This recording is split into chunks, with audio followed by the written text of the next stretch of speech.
શરૂઆત કરવામાં આવી અને ત્યારથી પોલીસ બંદોબસ્ત આપણી રેલીને ખૂબ જ સહકાર આપ્યો છે. એમનો આભાર વ્યક્ત કરતાની સાથે સાથે પોલીસ મિત્રને પણ મારે કહેવું છે કે 5 વાગ્યા પછી અમારા વિસ્તારમાંથી મજૂરી અર્થે ઠેર ઠેર કડિયાઓ જાય છે, મજૂર જાય છે, એમને ઊભા રાખીને હેરાન કરશો. ફરી વાર કહીએ છીએ, ને સંભળાય તો જરા સાંભળી લેજો. 5 વાગે 200 રૂપિયાની મજૂરી માટે અમારા આદિવાસી ભાઈઓ બહેનો જ્યારે મજૂરીએ જાય છે ત્યારે તેમને ઊભા રાખીને હેરાન કરશો.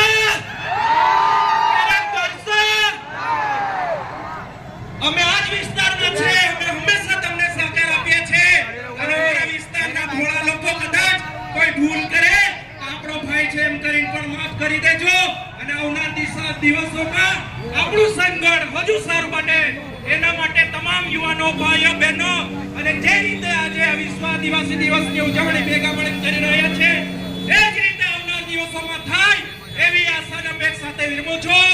જય આદિવાસી! જય આદિવાસી!